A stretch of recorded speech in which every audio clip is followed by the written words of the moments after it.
And now, it's time for another Dice Tower review with the Game Boy Geek. Hello my friends, it's the Game Boy Geek here. Who doesn't like watching magic, right? And what is the most famous magic phrase? Abracada what? We're talking about Abracada what, which was called Abraca what in the Europe version. Z-Man picked it up and now it's Abracada what.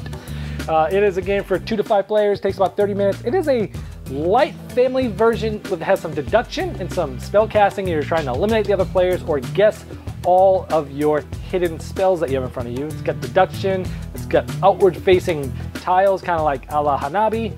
Let's take a look.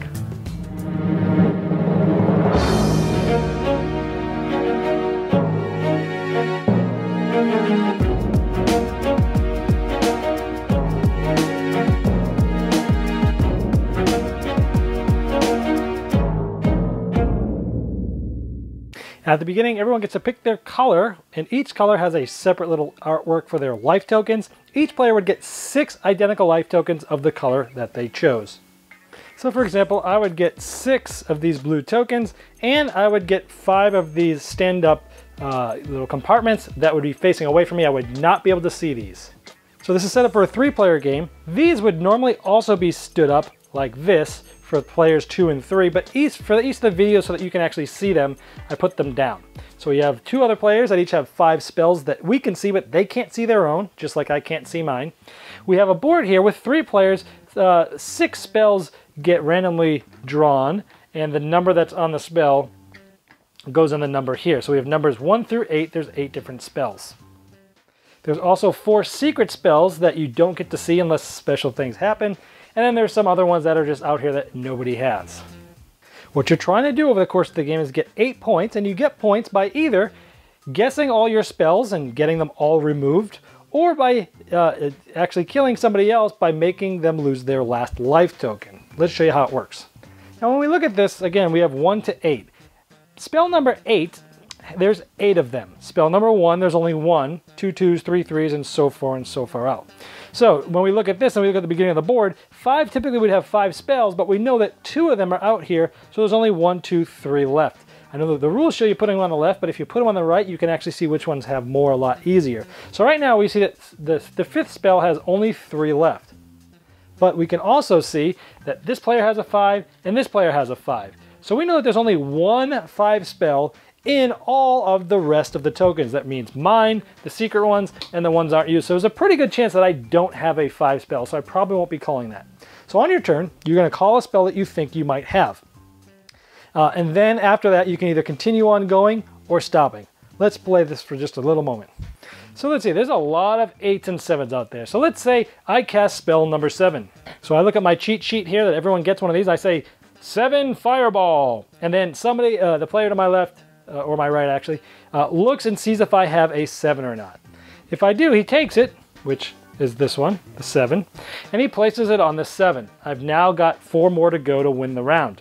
I then can either stop and go let the next person go, or I can press my luck and keep going. But if I keep going, I have to say a spell that's equal to or greater than the spell I just casted. So maybe I say, yeah, spell number 8. And I totally forgot that when you do the fireball, the player to your right loses a life, so they would lose a life token as if I had that spell.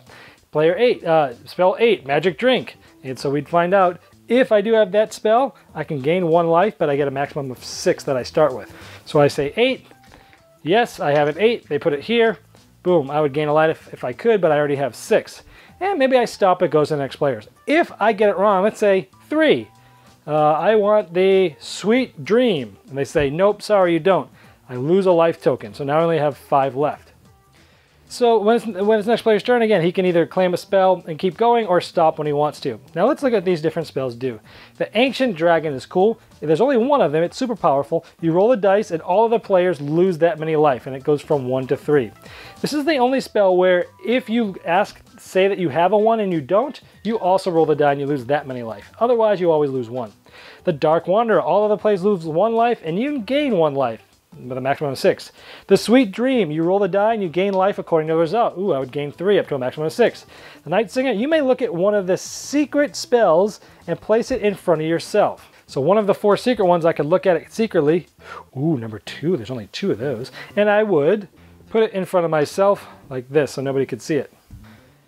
We have the Lightning Tempest, where players to the left and right lose a life. Blizzard player to the left loses a life. Fireball player to the right loses a life. And Magic Drink, you gain 1 life. Those are the different things the spells do. Again, the round ends if I have gotten correctly, have put all my good spells out there and I have none left, or somebody dies. So let's say I got them all right. When that happens, everybody else dies. They go to 0 life. I get 3 points, and everybody else would get 0. If somebody causes someone else to lose, let's say the green player kills me because one of their spells took my last life token, I get 0. He gets 3 for killing me, and all the other survivors get 1. And if I killed myself by accident by losing my last life token by trying to push my luck, I get 0 and everyone else is surviving and they get 1.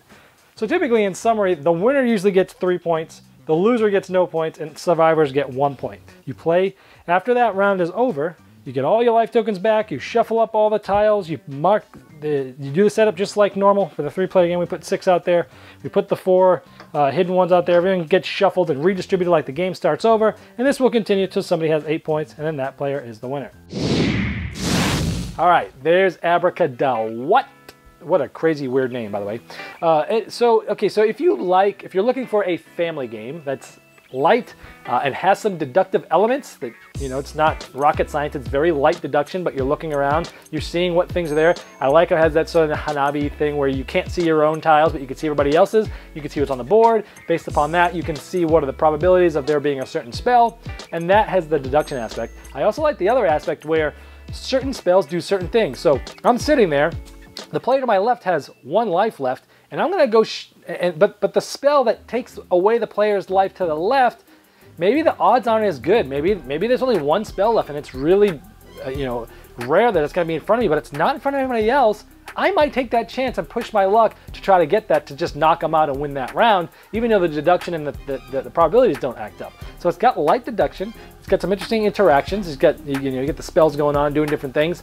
But then you've got sort of that press your luck element there where you might go for something that doesn't seem like it that fits the numbers, but you're really trying to go for the juggler and win that round. And it kind of puts you down into a certain way or another that you may not have normally gone. So if you're looking for a light family game that's got a little bit of deduction, got a cool little theme there with some nice artwork, cartoony artwork and stuff like that, this might be one that you want to check out. That's Abraca. Thanks so much for watching the Dice Tower videos. Find more great videos and reviews as well as our top-rated audio podcast at Dicetower.com. You can also find other great shows at DicetowerNetwork.com. I'm Eric Summerer, and you've been watching The Dice Tower. The Dice Tower is sponsored by Cool Stuff Inc., where you can find great games for great prices. Cool stuff in stock. Check them out at CoolStuffInc.com.